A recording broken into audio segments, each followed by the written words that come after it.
Mayo at bbc.co.uk, 85058. What else is out? Stations of the Cross, which is an extraordinary piece of work. Dietrich Brueggemann, co-written with his sister Anna Brueggemann. Story of a young woman who is being brought up in a very, very strict Catholic faith. Her family belong to the Society of St. Paul, who reject all the liberalizations of the Second Vatican Council. You know, they're wedded to the Latin Mass. They believe that, you know, evil walks amongst us. And we begin, and this film it plays out over a series of camera static tableaux that are chaptered according to the Stations of the Cross.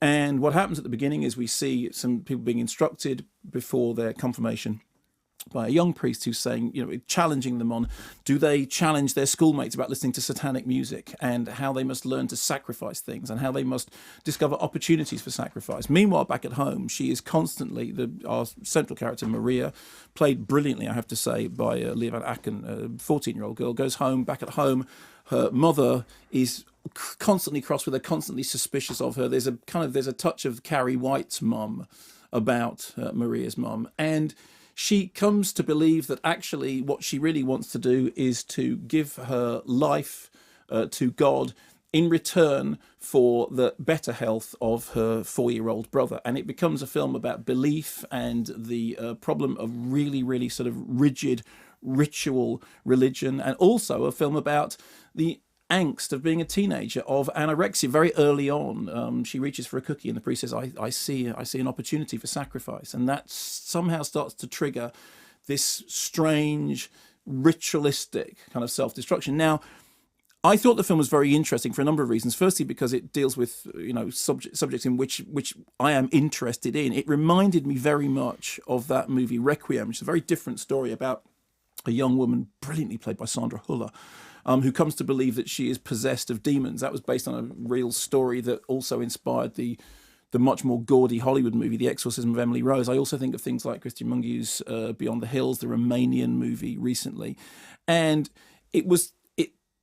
and I was also thinking of Ida, instantly, the Pavel Pawlikowski film about a novitiate nun. There is something of that sort of the blank beatitude, the face of the heroine, which seems to be looking beyond the immediate. What's really smart about the film is this. Firstly, the people that wrote it and made it have first-hand experience of the kind of society that they're talking about. Secondly, they go out of their way not to be doctrinal.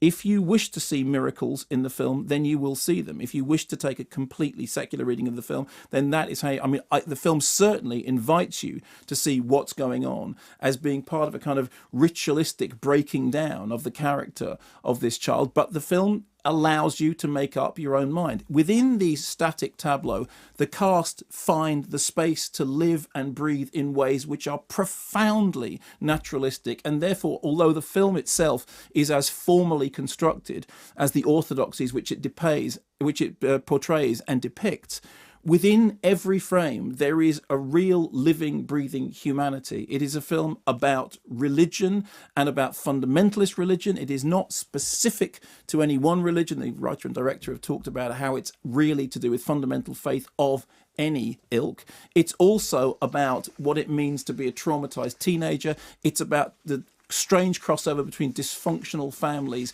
and extreme dogma. And I was really, really impressed by it. It made me think of a number of films which to some extent you start thinking about The Exorcist, and as I said, you start thinking about Requiem, and I think it's a film which is as rich as you allow it to be. I do know that for something it's not going to work for everybody, because as I said, these static camera tableaux are not something that everyone will embrace. But if you take a leap of faith, to no pun intended, then I think the film will reward you richly. It's called Stations of the Cross.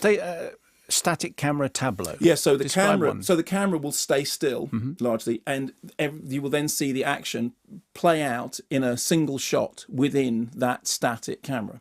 So basically, it is 14 in shots that are totally static, in which there's nothing static about the action within the drama itself, because as I said, the characters live and breathe and are vibrant before you.